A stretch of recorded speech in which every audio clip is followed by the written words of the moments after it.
नमस्कार दोस्तों, उम्मीद करता हूँ कि आप सब बढ़िया होंगे। उठो, जागो और तब तक मत रुको जब तक कि अपने लक्ष्य को हासिल ना कर लो। आज स्वामी विवेकानंद जयंती है और ये जयंती के दिन ही हमारा नेशनल यूथ डे मनाया जाता है। आज आप लोगों के लिए एक बहुत ही इम्पोर्टेंट मैसेज है, प्लीज़ इग्नोर मत करना और बहुत ही ज़रूरी है और सब लोगों के साथ शेयर करना बहुत ही इम्पोर्टेंट है। देखिए, आज मॉर्निंग के अंदर आप लोगों के लिए एक सेशन भी लेकर आए थे। उस सेशन में ट्राई की गई थी कि आईबीपीएस एएफओ का जो मेंस का मॉक टेस्ट है वो आप लोगों को दिया जाए। ट्राई बहुत अच्छी थी, बहुत अच्छे क्वेश्चंस आप लोगों को प्रोवाइड करवाने थे, लेकिन दूसरा ही क्वेश्चन डिस्कस किया जा रहा था और आप लोगों ने क्वेश्चन के आंसर को एक्सप्लेनेशन सुनने से पहले ही अपने ज्ञान को बांटना स्टार्ट कर दिया। आपने बोलना स्टार्ट कर दिया कि इसका आंसर ये नहीं हो सकता, आपने कैसे किया।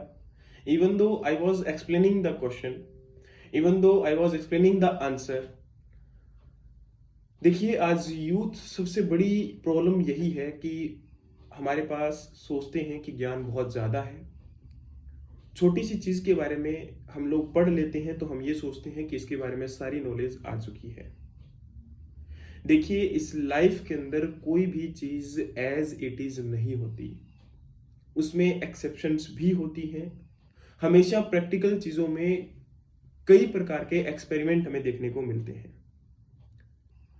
तो दोस्तों, एक चीज़ बहुत अच्छे से आपको समझनी चाहिए कि आज प्रेजेंट टाइम में इस चीज़ को चेंज करने की रिक्वायरमेंट है।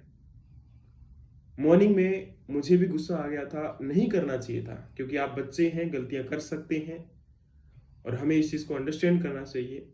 लेकिन सच में काफ़ी अच्छे एफर्ट्स डालकर जब किसी चीज़ को बनाया जाता है और आप लोग उसको सुनने की भी एक आदत नहीं डालते हो, तब ऐसे लगता है कि इनके लिए ये एफर्ट्स क्यों किए गए।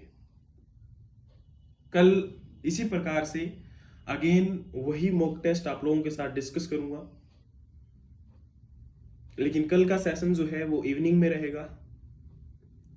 लेकिन सबसे ज़्यादा इंपॉर्टेंट ये है कि आप लोग रेडी होकर आइएगा। बच्चे बोलते हैं कि सर कमेंट में आप कमेंट को बंद कर दो।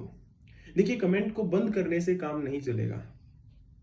आप सब लोगों को मिलकर वहां पर आना पड़ेगा कि हाँ, हम जिस चीज की तैयारी करना चाहते हैं, अगर आप लोग आंसर नहीं करोगे, अगर आप लोग उसके बारे में बोलोगे नहीं, अगर आप लोग उसको डिस्कस नहीं करोगे, तो कैसे एनालाइज कर पाएंगे उस चीज को? बताइए जरा। आपका एनालिसिस जो है वो तभी तो पता चलेगा ना। आप बच्चे कितना आंसर सही कर पा रहे हैं, उसी से तो पता चलेगा ना कि हम लोग कहां पर स्टैंड करते हैं। एक टीचर का अगर केवल पढ़ा देना है तो फिर लाइव आने का क्या मतलब है? मैं रिकॉर्डेड वीडियो आपको दे दूं वो बेटर है।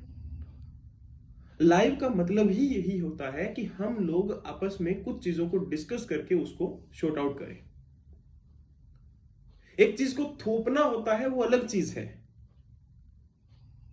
लेकिन प्रेजेंट टाइम में ये सब चीजें खराब इसलिए हुई हैं क्योंकि बहुत सारे सस्ते संदीप महेश्वरी आज दुनिया में पहुंच चुके हैं और उनका काम ना कि ज्ञान बांटना और आपके कहीं ना कहीं कंटेंट को डिस्कस करना है, वो आपको केवल उनके मोटिवेशन के नाम पर बात करते हैं।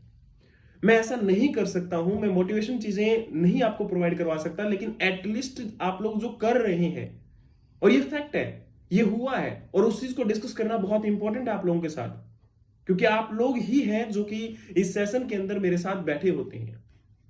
और अगर मेरे मन की बात मैं आप लोगों के साथ शेयर नहीं करूंगा तो किसके साथ करूंगा? फिर पढ़ाना भी तो आपको ही है ना, डिस्कस भी आपके साथ करना है, आपको ही तो प्रोवाइड करवाना है ना।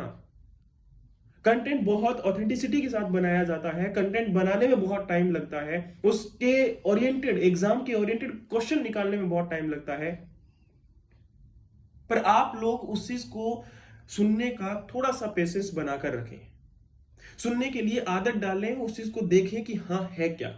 जब वो चीज कंप्लीट हो जाए तो उसके बाद आपका क्वेश्चन करने का हक है। और मैं हमेशा बोलता हूं कि क्वेश्चनिंग की आदत डालो।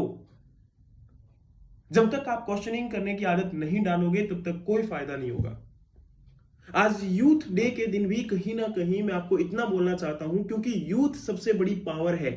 आज इंडिया में बहुत कुछ चीजें गलत हो रही हैं, लेकिन इसको चेंज करने की कैपेबिलिटी भी यूथ रखता है, आप लोग रखते हो। और अगर हम सब लोग मिल जाएं, आपस में एक दूसरे को अंडरस्टैंड करें, जहां गलती है उसको एक्सेप्ट करें, जहां गलती नहीं है वहां पर उस चीज को शॉर्ट आउट करें, आपस में एक दूसरे के साथ मिलकर बात करें, तभी चीजें होंगी। एक दूसरे पर कीचड़ उछालने का काम नहीं किया जा सकता। और अगर कोई पर्सन किसी दूसरे पर कुछ बोलता है तो उसकी औकात वही है, वो वहीं तक सीमित है, उसके अलावा और कुछ नहीं है। उसकी काबिलियत वही है, वो अपनी काबिलियत के अकॉर्डिंग वही काम कर रहा है। लेकिन हम उन पर्सन के साथ मिलकर हम भी वैसे ही हो जाते हैं। और अब भी ये चीज अगर समझ में हमारे नहीं आती है तो हमारी एजुकेशन का, हमारी ग्रेजुएशन करने का कोई फायदा नहीं हुआ है। हम उस एक अनपढ़ और जाहिल से भी बदतर हैं, जो कि कम से कम कभी कॉलेज स्कूल में नहीं गया, उसको तो नहीं पता है, ये हम मान सकते हैं। लेकिन आप लोग कॉलेज और स्कूल में जाकर भी अपनी नॉलेज को इतना इंप्रूवमेंट नहीं कर पाए हो जो करना चाहिए था। दोस्तों, कहीं ना कहीं ये बात चुभती जरूर है, लेकिन बात कड़वी है और बात सच्चाई की है। प्लीज अपने करियर के ऊपर फोकस करो। आपका करियर बहुत ही ज्यादा इंपॉर्टेंट है। छोटी छोटी बातें भी मैटर करती हैं। आप अगर जीवन में सक्षम होना चाहते हो, वाकई में कामयाब होना चाहते हो, तो सबसे पहले अपने आप को बदलना सीखो। सुनना सीखो। सबसे ज्यादा इंपॉर्टेंट यह है कि जब तक हम सुनेंगे नहीं, जब तक किसी अपने से बेटर पर्सन अगर हमें कुछ बता रहा है, तो अगर हम उस चीज को नहीं जानने की कोशिश करेंगे तो सबसे बड़ी प्रॉब्लम यही है। माफी चाहता हूं अगर कहीं ऊपर नीचे कुछ बोल गया हूं, लेकिन प्लीज इस चीज को समझने की कोशिश करिएगा। बाकी कल इवनिंग में अगेन आप लोगों के साथ मिलेंगे और कोशिश करेंगे कि एक अच्छे से डिस्कशन सेशन आप लोगों के साथ हो सके, और यही उम्मीद हमेशा कायम रहेगी। बाकी आप लोगों का प्यार और मोहब्बत है कि हम यहाँ तक पहुँच पाए हैं। Thank you so much. Have a good night.